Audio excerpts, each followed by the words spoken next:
Meus irmãos, nós falamos muito sobre família esses tempos, falamos sobre sermos usados por Deus para sermos homens e mulheres que levam a transformação do Senhor na nossa casa e também em qualquer lugar.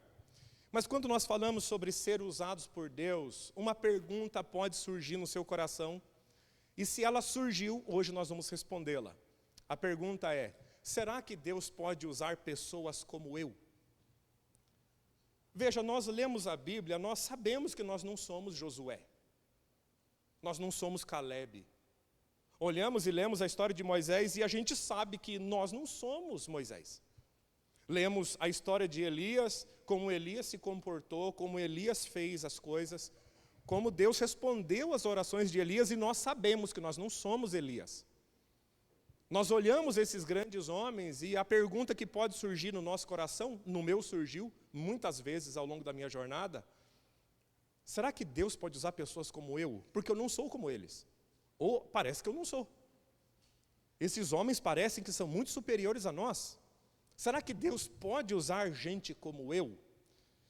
E eu quero começar a responder essa pergunta. A resposta está em 2 Timóteo capítulo 2.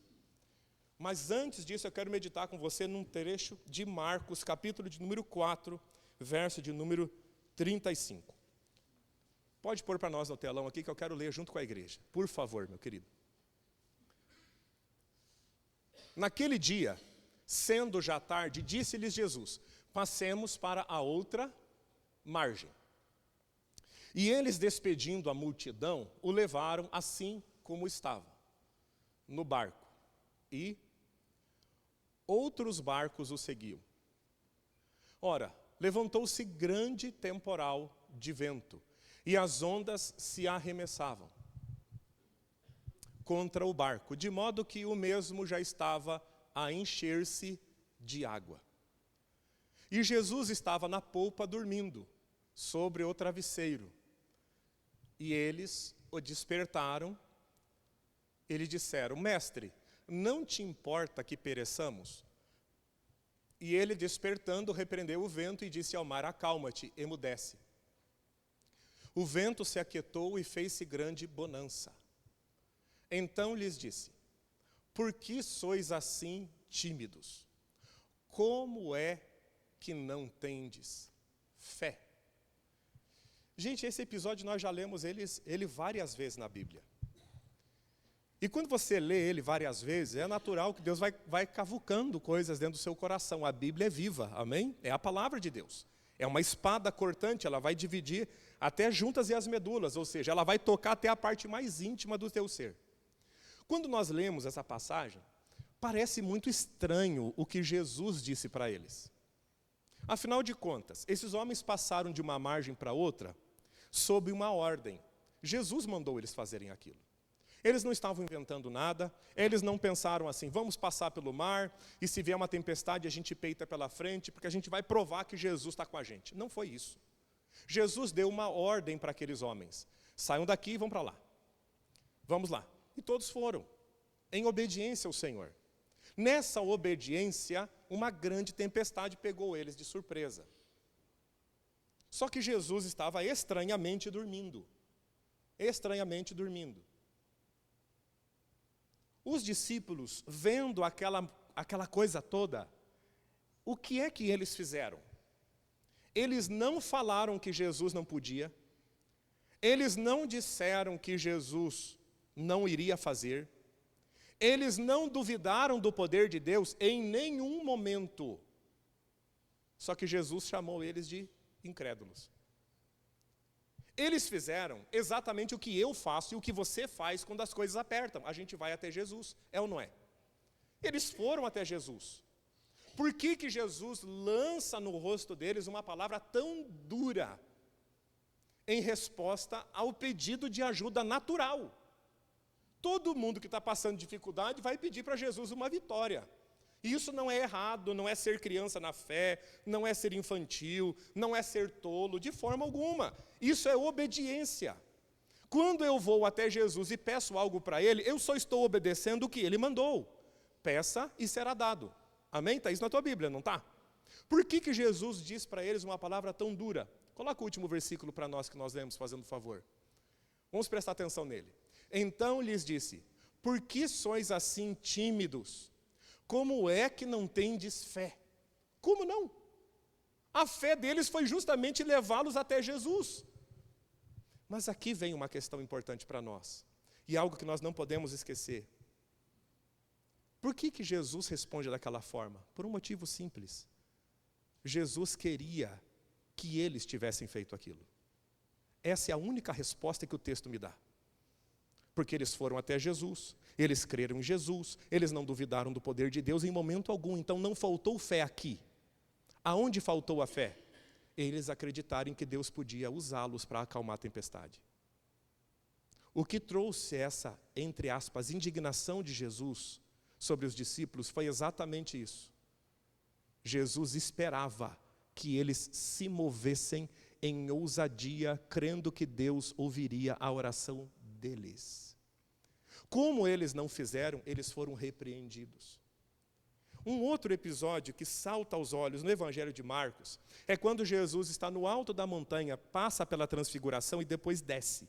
Quando ele desce da transfiguração, os discípulos estão discutindo, batendo boca com um monte de fariseu e tinha um menino endemoniado no meio. Quando Jesus chega para eles e fica sabendo o que está acontecendo, a resposta de Jesus depois de curar o menino, libertar o menino é: ô raça de gente incrédula, até quando que eu vou suportar ficar com vocês? Pode parecer até duro, mas foi exatamente isso que Jesus disse. Ô raça incrédula, até quando eu vou suportar viver com vocês? Mas veja, naquele ambiente, o pai do menino tinha fé. Qual foi o problema? Jesus queria que os discípulos fizessem. Que os discípulos impusessem as mãos e curassem o menino. Em outra hora, Jesus queria que os discípulos levantassem as mãos e repreendessem o vento e repreendessem o mar, e eles não fizeram. Aí eu tiro uma lição extremamente importante disso. Deus quer usar a você e a mim, mas nós duvidamos que Deus vai nos usar. E aí vem justamente a reflexão dessa ministração da noite. Será que Deus usa gente como eu? Será que Deus não usa só uma classe de pessoas diferentes? Pessoas que já têm um nível, sei lá qual, um jeito, sei lá qual. Será que Deus não usa pessoas apenas que têm um conhecimento muito profundo? Essas respostas vão caindo por terra quando você abre a Bíblia. E você vê que pessoas que não sabiam ler e escrever operaram grandes sinais. Pessoas que não tinham instrução formal nenhuma, como Pedro, e esse era o escândalo em Pedro para os fariseus. Esse homem nunca estudou nada. Por que ele fala desse jeito? Quando olhamos para a vida de Elias e vamos um pouquinho para frente, saímos do ambiente dos reis e vamos até Tiago, nós vamos descobrir que Elias era um homem como eu e você, sujeito às mesmas paixões. Mas ele orou fervorosamente e Deus ouviu a sua oração. Sabe, meus irmãos, o que às vezes nos falta é um encontro sincero com a palavra de Deus e descobrir de uma vez por todas que Deus não tem plano B. É você que Ele quer usar. Sou eu que Ele quer usar. Não é o outro. Não é o outro. Mas sou eu. Deus quer usar a minha vida. Deus quer me usar. E Deus quer usar você. Mas que tipo de gente Deus usa? Será que é gente que estuda demais? Ou esse tipo de conversa é fiada? É fiada. 2 Timóteo capítulo 2, a partir do verso 19, vai mostrar para nós que tipo de gente Deus usa. E você vai ver que você é o tipo de gente ideal que Deus usa. Eu vou ler do verso 19 até o 26, porque aqui é o tempo que nós vamos dedicar um pouco mais de atenção. 2 Timóteo capítulo 2, verso 19 em diante. Todavia, o fundamento de Deus fica firme, tendo este selo: o Senhor conhece os que são seus. E qualquer que profere o nome de Cristo, a parte se dá iniquidade. Ora, numa grande casa, não somente há vasos de ouro e de prata, mas também de pau e barro, uns para honra, outros, porém, para desonra. De sorte que se alguém se purificar dessas coisas, será vaso para honra, santificado e idôneo para o uso do Senhor, e preparado para toda a boa obra. Foge, porém, das paixões da mocidade e segue a justiça, a fé, o amor e a paz com os que, com um coração puro, invocam o Senhor. Rejeita as questões loucas e sem instrução, sabendo que produzem contendas. E ao servo do Senhor não convém contender, brigar, discutir, mas sim ser manso para com todos, apto a ensinar, sofredor, instruindo com mansidão os que resistem, a ver se porventura Deus lhes dará arrependimento para conhecerem a verdade e tornarem a despertar, desprendendo-se dos laços do diabo, em que a vontade dele estão presos. Sabe, meus irmãos, quando Paulo escreve essa carta,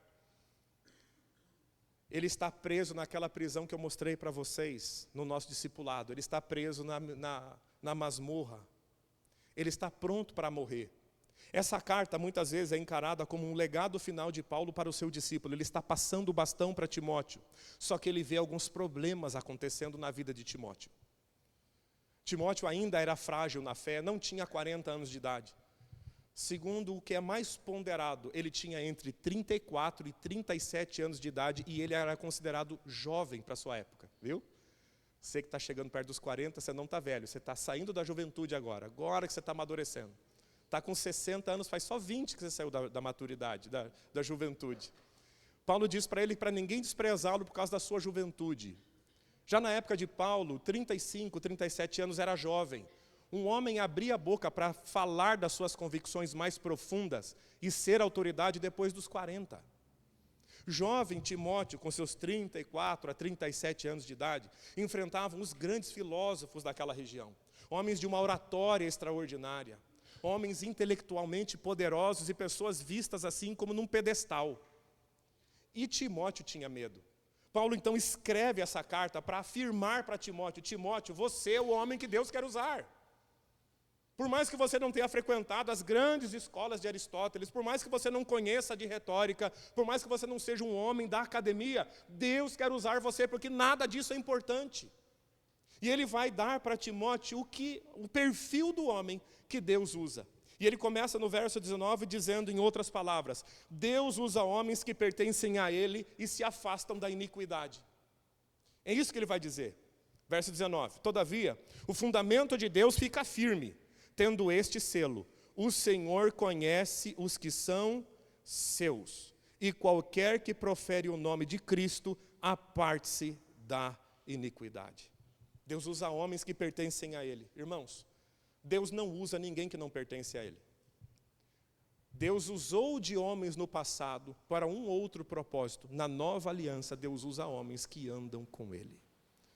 Muitas vezes nós achamos que Deus não pode nos usar por causa que nós não temos condições de acordo com os olhos do mundo para sermos usados por Deus.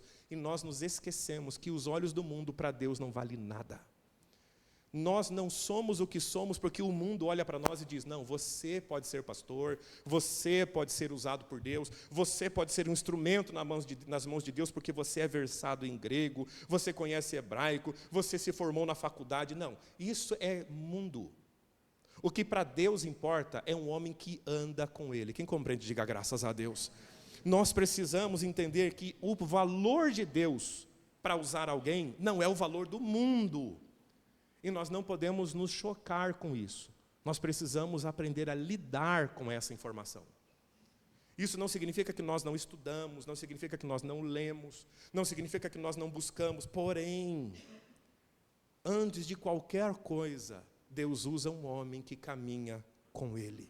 E é isso que Deus busca de nós. A utilidade para Deus, ela vai começar com a identidade nossa. Deus sabe quem pertence a Ele. Deus conhece quem anda com Ele. Eu posso fingir que ando com Deus e você pode acreditar. Eu posso desenvolver um vocabulário que mostre para você que eu ando com Deus. Eu posso desenvolver um vocabulário que mostre para você que eu pertenço ao Senhor sem pertencer. É assim que os falsos mestres fazem. Mas o Senhor sabe exatamente quem é quem que está sentado aqui nessa igreja e quem é quem que está falando.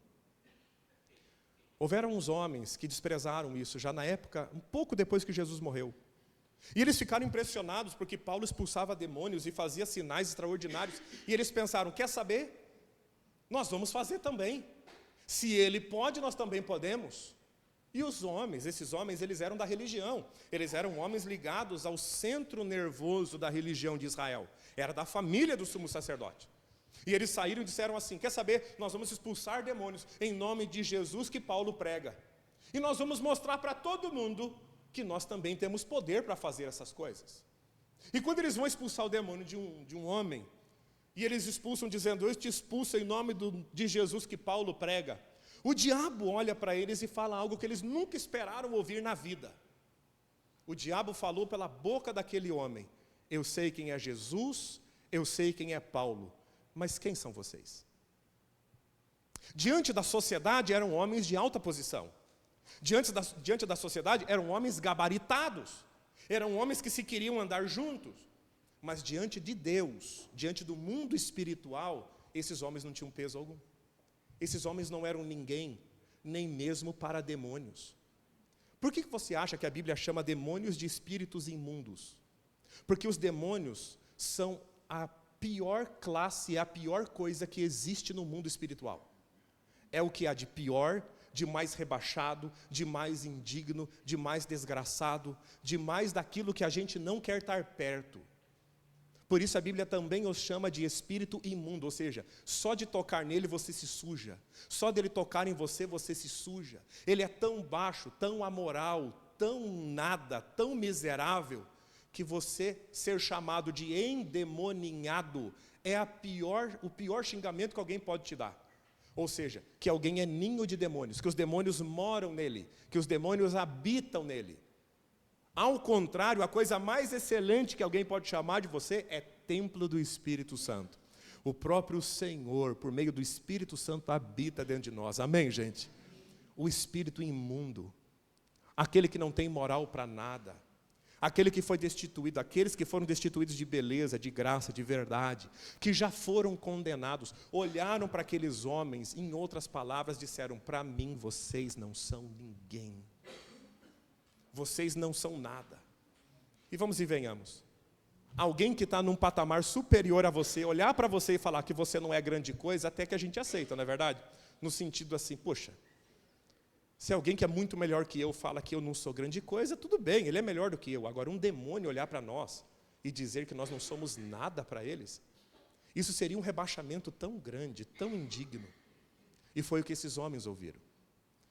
Eles acharam que a fórmula mágica era, abre aspas, em nome de Jesus, fecha aspas. Jesus não é um nome mágico.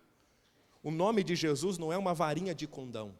Há poder no nome de Jesus na vida daqueles que caminham com Jesus, daqueles que andam com o Senhor, daqueles que permanecem no Senhor. O fundamento de Deus fica firme, tendo este selo: o Senhor conhece os que são seus, verso 19, e qualquer que profere o nome de Cristo, aparte-se da iniquidade. Por que Paulo está escrevendo isso aqui para Timóteo? Antes, o que ele estava falando? Contexto imediato: dos falsos, daqueles que se dizem cristãos, mas não são, daqueles que se dizem andar com Deus, mas não andam, porque praticam a iniquidade. E uma ordem é dada: o Senhor conhece os que são seus. Isso é um legado. E qualquer que profere o nome de Cristo, aparte-se da iniquidade. Não há ninguém que caminhe com Jesus e viva debaixo do pecado. Deus usa homens que andam com Ele. Portanto, homens que andam com Ele não andam no pecado. Quem compreendeu, diga graças a Deus. Se você não vive em pecado, você já tem a primeira condição para ser usado por Deus. A segunda condição vai adiante, do verso 20 ao verso 21. Ora, numa grande casa, não somente há vasos de ouro e de prata, mas também de pau e de barro, uns para honra, outros para desonra, outros, porém, para desonra. De sorte que, se alguém se purificar dessas coisas, será vaso para honra, santificado e idôneo para uso do Senhor, e preparado para toda boa obra. Gente, aqui ele está dizendo que na casa de Deus tem vários tipos de vaso. Ele lembra de uma casa. Naquela época haviam vasos, e haviam utensílios que eram melhores e utensílios piores. Na tua casa também tem isso. Tem visita que chega lá que você serve um tipo de talher para ela. Tem um tipo de louça. Tem um tipo de algo preparado para ela. Era assim nessa época. Tinha louça que a pessoa preparava para convidados especiais. Ela separava louças especiais para convidados especiais. Agora, a louça comum era para gente comum. Agora, tinha um tipo de louça que era indigno, que usava-se inclusive para tirar excremento humano de dentro da casa e jogar para fora. Esse tipo de vaso era chamado de vaso ou utensílio de desonra. E ele diz: há na casa muitos vasos, e há tipos de vasos diferentes. E aqui não é predestinação. Não é que Deus escolheu alguns para vaso de desonra e outros para vaso de honra. O texto diz que quem se purificar se tornará vaso para a honra. E quem não se purificará se tornará vaso de desonra. Portanto, nós aprendemos aqui que se alguém quiser ser usado pelo Senhor, ser um vaso útil, ele tem que se purificar. E isso não parte somente de Deus, parte de mim querer também. A palavra purificar é separar-se do mundo. Não é a iniquidade que ele falou ali atrás, que quem está em Cristo não ande em iniquidade. A iniquidade é um pecado que a pessoa continua nele e não se arrepende. Ele vai para um passo adiante. Quem está em Cristo não anda dessa forma. Ele vai para um outro patamar. Aqui ele se purifica. Ele sabe que ele está no mundo e que ele pode se contaminar ocasionalmente com a cultura demoníaca desse mundo. Mas ele está vigiando e orando. Ele não vai deixar que essa cultura entre no coração dele ou toque ele. Quem compreendeu, diga graças a Deus. O homem que quer ser usado por Deus, ele não pode ser um homem que não se purifica. Ele não pode ser um homem que deixa a sua vida de santidade de lado. Deus, ele não vai procurar homens que são perfeitos. Isso o texto é claro. Porque quem precisa se purificar não é perfeito. Você concorda comigo? Se Jesus é perfeito, ele não precisa se purificar. O que é perfeito não precisa de purificação. O que não é perfeito precisa de purificação. Então, quando a Bíblia fala de santidade, ela não imagina que você nunca vai pensar nada errado, que você nunca vai fazer nada errado. A Bíblia não espera isso de você. Ela espera que quando isso acontecer, você se purifique. Que você não aceite isso. Que de repente você está no trânsito, alguém fecha você e você xinga aquela pessoa. Amaldiçoa ela. Aí você pensa: não, isso não é de Deus. Filhos de Deus não agem dessa forma. Senhor, me perdoa porque eu fiz aquilo ali. E aí você se vigia para não fazer mais. Você vigia a si mesmo, não vigia o outro. Vigia a si próprio. Examine-se o homem a si mesmo. Aí você vai melhorando, e isso é santificação. Em parceria com o Espírito Santo, você vence. Sem o Espírito Santo, só fica pensamento positivo. Uma semana depois você volta. A Bíblia não espera que você seja um santo no sentido de perfeição, mas espera que você se purifique de toda a impureza. Porque Deus não está procurando homens perfeitos para usar. Por quê? Porque não existe. Fale a verdade consigo próprio. Você conhece alguém fora Jesus que seja perfeito? Que seja perfeito? Não existe. Por melhor que você ache sobre você mesmo, você também não é perfeito. Olhe para essa bênção do teu lado e fale: é para você que está falando nessa noite. É para você, irmão. Você não é perfeito, eu não sou perfeito. Não há ninguém nessa igreja que fale: olha, eu não pequei nas últimas 90 horas. Ninguém aguentou. Passou um pensamento, passou um sentimento. Às vezes o pensamento veio e ficou. E está começando a se transformar num processo de pecado enraizado, você tem que arrancar isso logo. Às vezes o pecado só passou, mas passou e tocou. Deus não vai esperar ninguém perfeito nascer, porque não existe esse camarada, essa mulher, esse homem não existe. Moisés tinha problemas e Deus usou ele. Ou estou mentindo? Quantos de vocês têm coragem de bater boca com Deus face a face igual Moisés fez? Você tem coragem? Eu não tenho. Olha o que Moisés fez. Não, eu não vou não, eu não sei falar. Falando para o Criador: não, eu não vou não. Vai, Moisés, eu não vou não. Aí Deus, a Bíblia diz que Deus desceu, abraçou Moisés, fez carinho e falou: filhinho, você vai. Foi isso? A ira de Deus se acendeu e Deus quase matou Moisés. Passou-se 40 anos, mais de 40 anos, o anjo do Senhor veio diante de Moisés para matá-lo de novo. Quem salvou Moisés foi a mulher dele. A mulher dele pegou um pedaço de pedra afiada e circuncidou o filho dele. E depois jogou o prepúcio e a faca em Moisés e falou assim: homem sanguinário é você. Porque o anjo do Senhor se colocou diante de Moisés e disse: eu vou matar você porque você não consagrou teu filho. Nós não podemos entrar nessa história, que seria uma mensagem de pais para filhos. Mas você imagine, depois de ver Deus, de andar com Deus, Deus olhou para ele e falou: eu vou matar você, porque você está me desobedecendo na minha cara. E você sabe qual é a minha vontade e não está fazendo. Agora, o fato dele ter feito isso, anulou que Deus usaria ele? Não. Deus pegou Abraão. E Abraão é um homem da fé, amém? Um homem de fé. Mas Abraão não mentiu que Sara não era a mulher dele? Ele mentiu, não mentiu? Descaradamente. O rei de uma nação ímpia teve que ter um encontro com Deus. Deus chegou para o camarada em sonho e falou: não toca nessa mulher, porque ela é mulher de Abraão. Se você tocar nela, eu arrebento todo o teu reino. Em outras palavras, né? Jesus não era curitibano para falar dessa forma, né? Eu acabo com o seu reino. Aí o rei mandou chamar Abraão e falou: Abraão, por que você fez isso para mim? Você quer acabar com o meu reino? Você quer acabar com a minha vida? Por quê? Porque Deus apareceu em sonho para mim e falou que essa mulher é tua esposa. Por que você não contou desde o começo e ninguém tocava a mão nela? A partir de agora, ele falou para todo mundo: quem encostar nessa mulher vai morrer. Aí você veja que vergonha, ele foi repreendido por um homem ímpio. O nosso pai Abraão.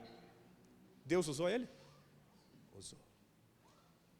Você vai olhar ao longo da história da Bíblia, isso mostra que a nossa Bíblia, o nosso livro sagrado, que é a Bíblia, não é um livro de historinha, porque ela mostra o defeito de todos os homens que Deus usou. Todos eles tiveram defeitos. Por quê? Porque não existe gente perfeita. Se Deus precisar de gente perfeita, Ele só teve um, que foi Jesus, nosso Salvador. Mais ninguém. Ah, pastor, mas é que eu não sou perfeito, Deus não pode me usar. Acabou agora toda essa mentira em nome de Jesus. Porque você não é perfeito, eu não sou, Moisés não era, Abraão não era, ninguém era. Na nova aliança, teve um ainda que negou Jesus 3 vezes, ou melhor, 6, né? 3 na face, negou 3 vezes que ele andava com Jesus, e depois negou 3 vezes que ele iria pregar para os gentios. Certo ou errado?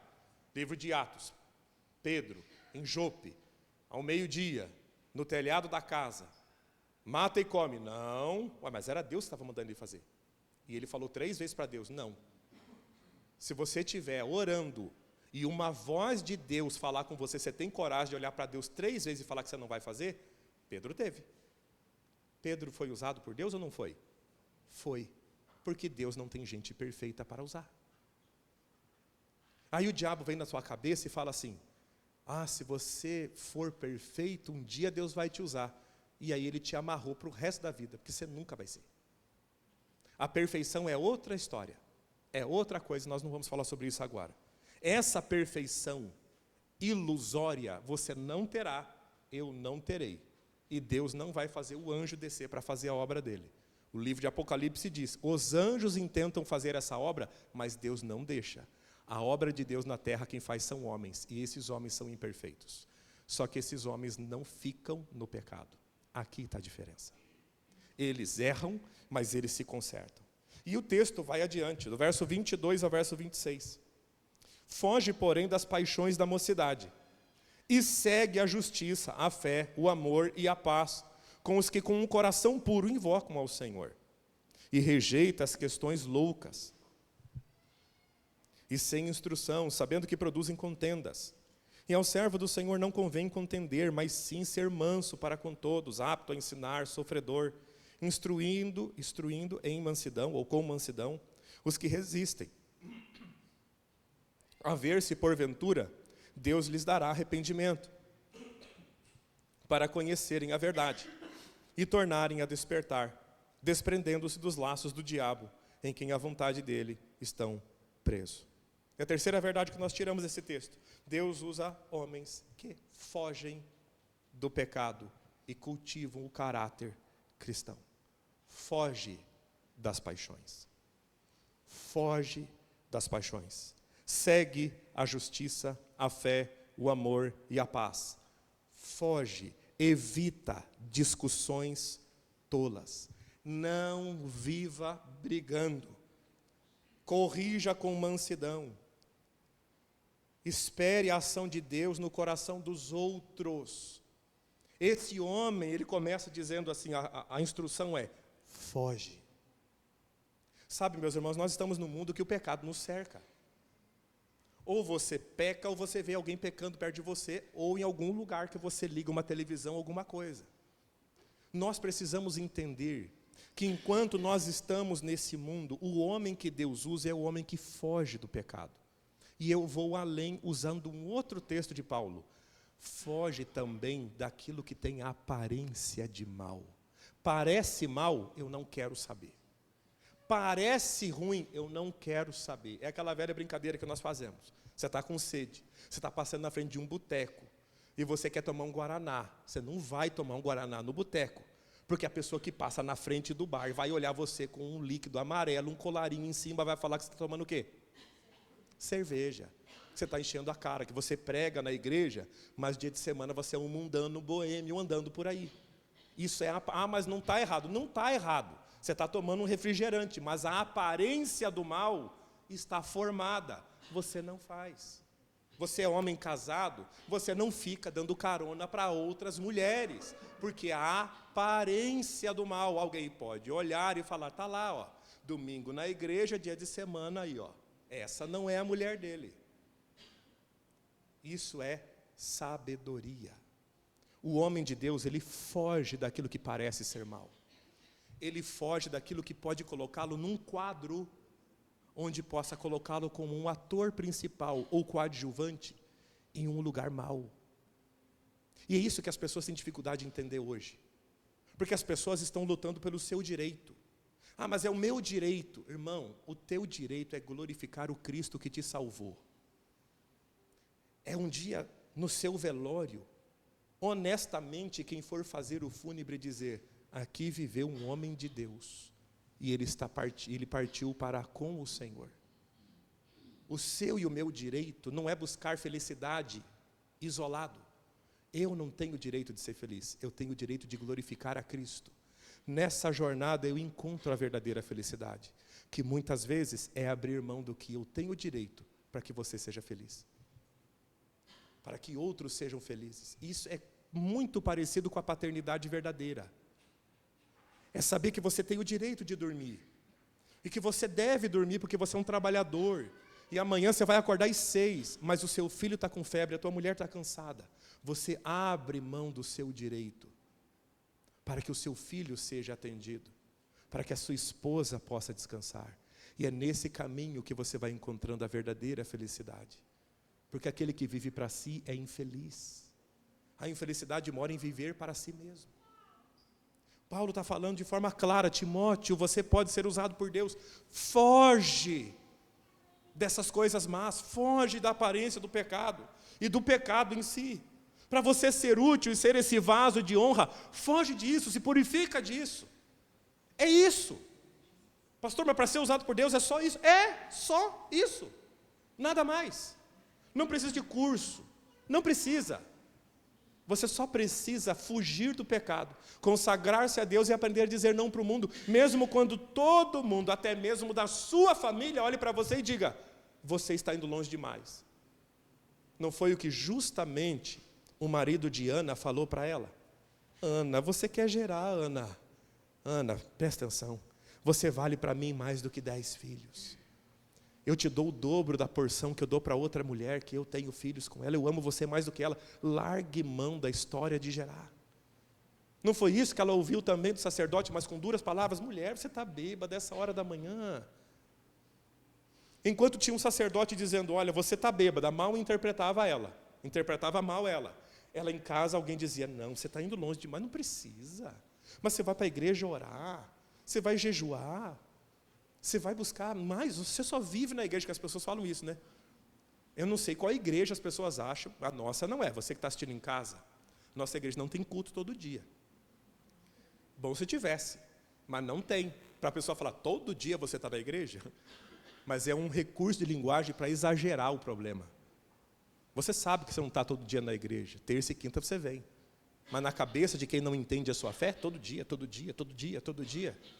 E às vezes não é por maldade, não. É por não entender o que você já entendeu. Você já entendeu quem é Cristo. Então adorar a Deus não é obrigação para você, é prazer. Fugir do mal não é aquela coisa assim, ai Senhor, que difícil falar não para o mal. Não, para nós é prazeroso, porque cada não para o mal é um sim para Deus. E quanto mais eu nego o mundo, mais de Deus eu tenho na minha vida, é prazer. vir na igreja, dizer não ao mundo, santificar-se é prazeroso, mas nem sempre as pessoas que moram com você entendem. Afastar-se do mal. Paulo está falando para Timóteo: Timóteo, eu vou morrer. Eu estou na prisão, eu sei que daqui eu não saio. E você não pode falhar, você não pode ter medo. Você tem que pegar o que eu estou te falando agora. Deus pode te usar. Afasta-se do mal, consagra-se para Deus, anda com Cristo. É só o que você precisa fazer. E a partir daí, é ação. Você acha que depois dessa pequena ministração, em cima de 2 Timóteo, capítulo 2, verso 19 a 26, você não é apto? Deus quer usar você. Deus não tem outra pessoa para usar.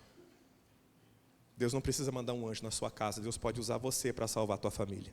Você pode fechar seus olhos e ficar de pé? Só um minutinho, eu quero orar com você encerrando essa ministração. Pastor, eu pensei que é muito mais, irmão. Anda com Cristo. Foge do pecado. Santifica a sua vida.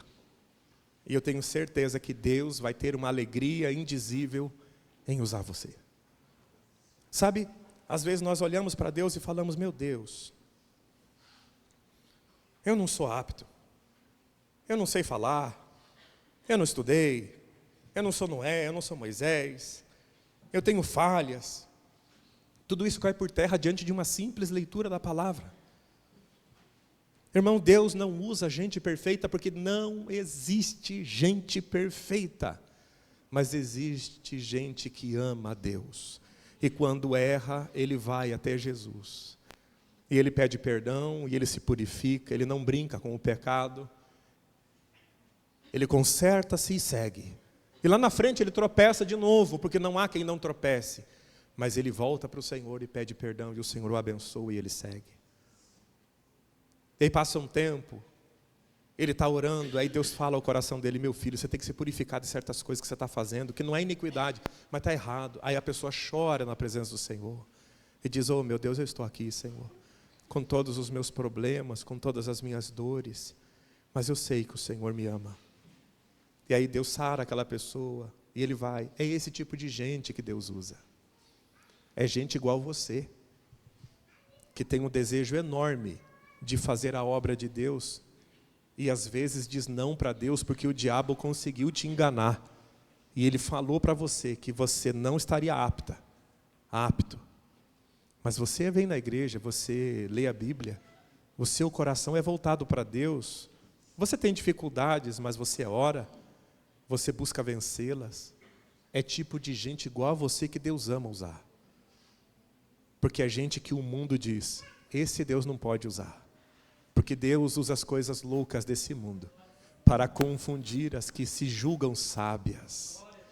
Deus usa a gente improvável para mostrar para o mundo que Ele faz o que Ele quiser, do jeito que Ele quiser, e usando gente como eu e como você. Porque Deus ama fazer isso. Deus não vai pegar a gente pronta, Deus vai trabalhar nessa gente até que ela fique pronta. E enquanto ela não está pronta, e na verdade eu vou falar para você, pronto mesmo, você só vai estar no dia do arrebatamento da igreja. Até lá você está em obras. Você não está pronto e não estará. Você estará continuamente melhorando, continuamente sendo santificado.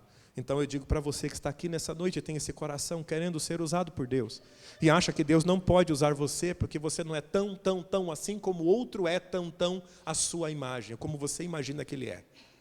Deus usa gente como você, porque Deus não tem outro tipo de gente.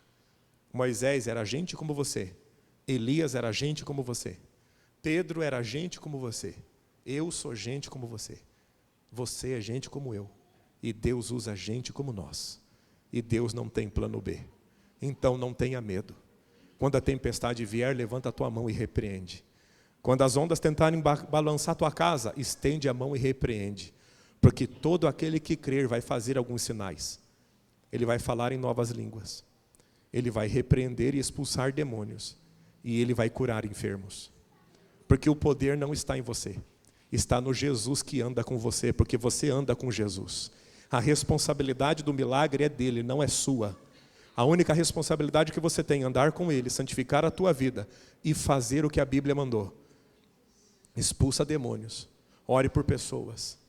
e vai adiante, porque Deus é contigo. Não há outra forma. Você é amado por Deus.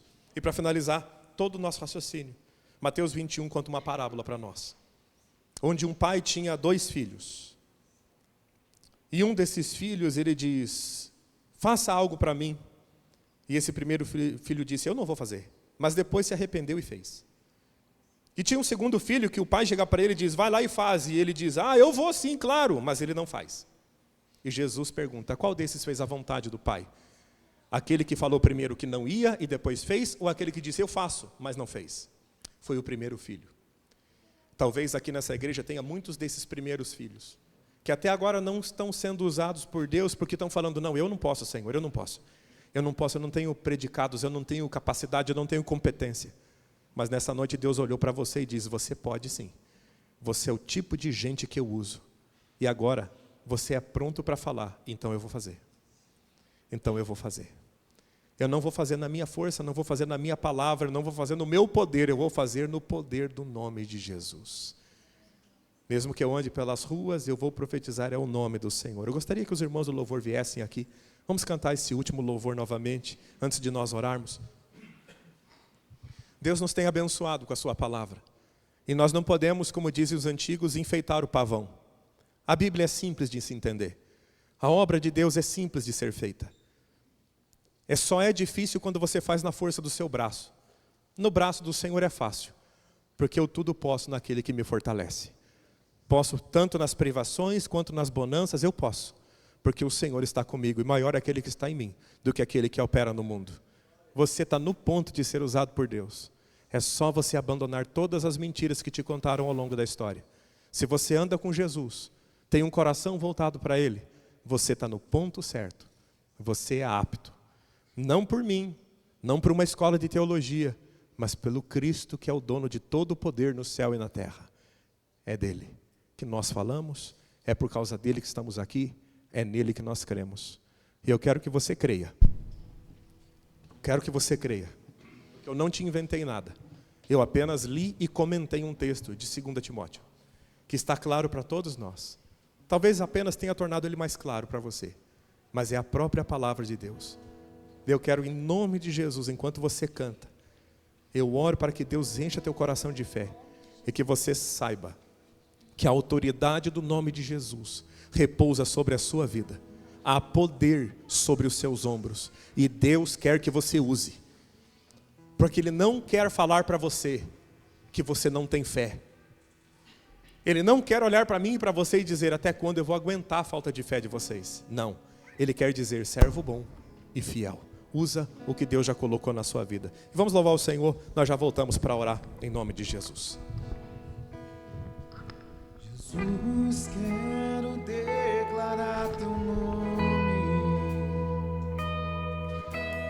sobre toda mente e coração, pois sei que existe paz em tua presença. Clamo Jesus.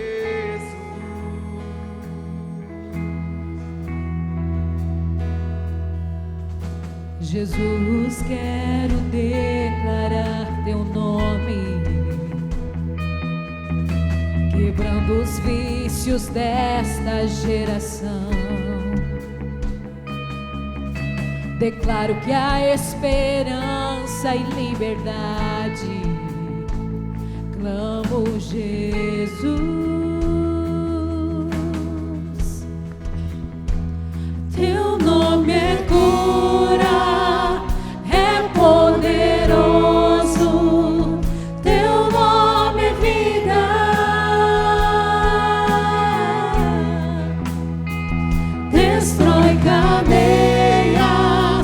Dissipa as trevas, vem incendiar.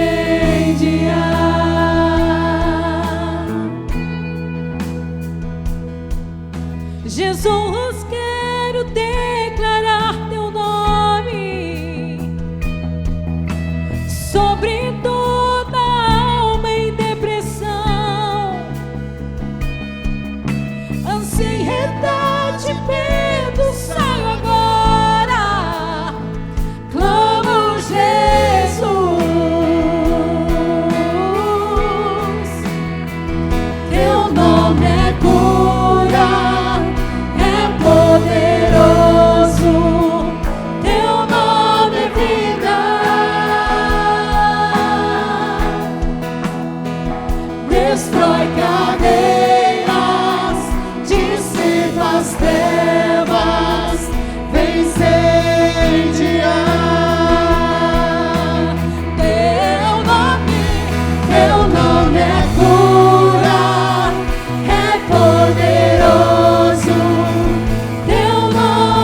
sobre sua família, clame o santo nome, Jesus.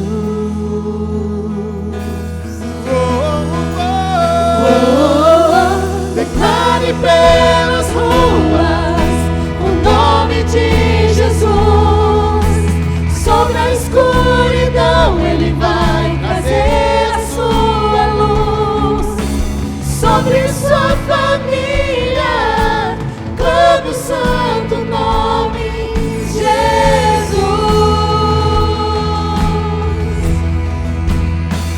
Teu nome é cura, é poderoso. Teu nome é vida. Destrói cadeias, dissipa as trevas, vence incendiar. Teu nome é cura, é poderoso.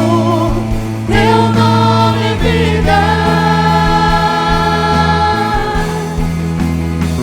Destrói cadeias, dissipa as trevas, vence incendiar. Vamos declarar mais uma vez. Declare.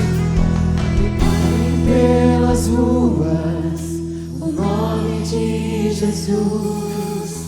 Sobre a escuridão Ele vai trazer a sua luz. Sobre sua família, clame o santo nome, Jesus. Aleluia. Você é o homem que Deus quer usar. Você é a mulher que Deus quer usar. Deus quer usar a sua vida. Você só precisa dizer um sim para Deus e acreditar na palavra dele. Não acredite na tua capacidade. Não acredite nos seus diplomas. Não acredite na sua oratória. Acredite em Cristo Jesus. Acredite na palavra de Deus. Confia no Senhor. Ele vai usar você, mas você tem que confiar nele. Você tem que estender as mãos. Você tem que repreender. Deus te colocou nessa casa para você ser um agente de salvação nessa família. Deus te colocou nessa empresa para ser um agente dele de transformação. Se tiver alguém doente por lá, se tiver alguém precisando de alguma bênção, precisando de um aconselhamento, é você que tem que dar. Foi você que Deus colocou lá. Então, em nome de Jesus, tome a tua posição no reino de Deus e assuma que a palavra de Deus é verdade sobre a tua vida. E não permita que as mentiras do diabo se instalem no seu coração e amarre as suas mãos e a sua boca, porque o Senhor é poderoso na sua vida. O Senhor é poderoso na sua vida. Quando Deus quis levantar uma nação, Deus olhou para profetas e levantou profetas, e esses homens profetizaram. Quando Deus quis levantar um vale de ossos secos e transformar numa nação, Deus não disse para aquele vale de ossos secos para que eles tivessem nervos, tivessem músculos, nervos e tendões e pele. Não, não. Deus usou o profeta e disse: fala você, vai lá e fala. Meu irmão, você é um profeta que Deus levantou, você é uma profetisa. Jesus disse: assim perseguiram os profetas que vieram antes de vocês. Ou seja, Jesus nos chama de profetas. Nós somos profetas do Senhor. Nós declaramos a vontade de Deus na terra. O venha a nós o vosso reino é quando você abre a sua boca e declara a verdade de Deus sobre toda e qualquer situação ao teu redor. Quando você é capaz de orar pelos seus filhos e dizer: meus filhos não são do mundo, os meus filhos são herança do Senhor. Os meus filhos são herança. Quando você é capaz de orar pelo seu casamento e dizer: eu não vou deixar o diabo roubar o meu casamento. O meu casamento é para a minha alegria e da minha esposa, e nós morreremos felizes lado a lado, porque o Senhor assim o quer. É quando eu e você aprendemos a trazer a vontade do reino sobre a terra, porque é nós que fazemos isso. Nós somos embaixadores de Deus. Nós trazemos a vontade do reino sobre essa terra. Não é Deus que vai trazer, é Deus usando você. É Deus usando você. É Deus olhando para você dizendo: é isso aí. Jesus esperava isso dos seus discípulos. Não que eles fossem acordá-lo na polpa, mas que eles ordenassem ao vento para parar, ordenasse o mar que se acalmasse. Era essa fé e ousadia que Deus queria ver nos seus discípulos. É essa ousadia que Deus quer ver em mim e em você na vida diária. porque há poder no nome de Jesus. Você é templo do Espírito Santo. O Altíssimo mora em você por meio do Espírito. Você é salvo por Cristo e Deus não tem outra pessoa para usar. É você que Ele vai usar. Por isso, em nome de Jesus, pare de reclamar, pare de lançar palavras de maldição e comece a declarar a vontade de Jesus sobre toda e qualquer circunstância, porque essa é a vontade do Senhor. Pare de condenar pessoas ao inferno, ao contrário, declare que ela será salva. A vontade de Deus é a salvação de todo homem. É isso que Deus quer, salvação. E é isso que Deus vai fazer você ser um instrumento de salvação na vida do outro. Vamos orar em nome de Jesus. Pai Todo-Poderoso, eu peço que o Senhor desfaça toda mentira no nosso meio.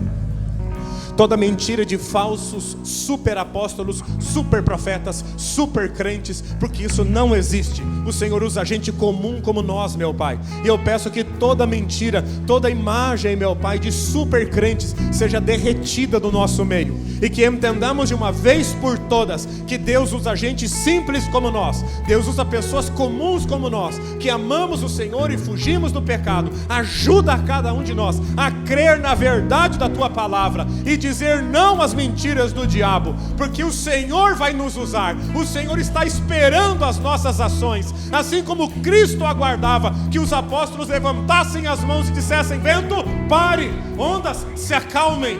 Assim o Senhor está esperando para que levantemos as mãos e demos ordem. Demônio nessa casa, não. Demônio nessa família, não. Doença, não. Nessa família, não. Em nome de Jesus. Pai, abençoa essa igreja e que toda a verdade da Tua palavra seja uma verdade que preencha o nosso coração para a glória do Teu nome, em nome de Jesus. Se você crê, aplauda o nome do Senhor Jesus nessa noite.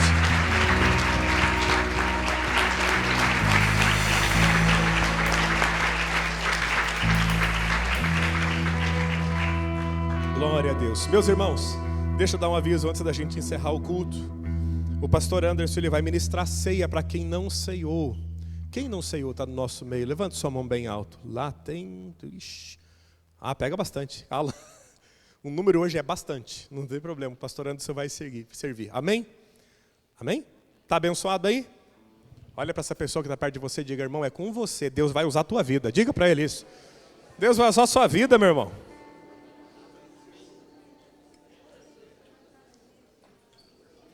Vocês mesmo, vocês mesmo. Deus tem nós, né? Deus é fiel. Deus tem nós, né? Deus tem nós, né? É nós. Glória a Deus. Vamos para casa, gente. Abençoado. Você que vai ceiar, quando acabar o culto, vem aqui na frente. O pastor Anderson vai servir ceia para você. Você que não vai ceiar, pode conversar, mas cuidado com a altura, senão ele não consegue ministrar a ceia aqui, tá bom? Pai, obrigado por essa noite. Obrigado por Tua palavra, ela é libertadora. A Tua palavra nos anima, Senhor, em tempos onde nós idealizamos muitas coisas e que são erradas. O Senhor, com a Tua palavra, vem como se fosse com uma marreta e destrói isso, meu Pai. Obrigado. Que essa igreja cada vez mais se firme na Tua palavra e entenda que o Senhor é o Deus de domingo, mas também é o Deus de segunda-feira. É o Deus que está no trânsito, é o Deus que está no frio, é o Deus que está com a gente quando a música para, quando a gente parece sozinho. Nos ajude a lembrar dessa palavra, Senhor, e a enfrentarmos nossas guerras com um firme fundamento da Tua palavra. Usa cada um, Senhor, e lembra cada um como agir, instrui cada um como agir no seu cotidiano, para que eles sejam instrumentos nas mãos do Senhor. Que o Senhor os abençoe, que o Senhor os guarde, que o Senhor faça o seu rosto resplandecer sobre você e tenha misericórdia de você. Que o Senhor sobre ti levante o teu rosto e te dê a paz do nosso Senhor e Salvador Jesus Cristo. Vão em paz, eu abençoo a todos em nome de Jesus. Amém. Deus abençoe, gente, e até mais.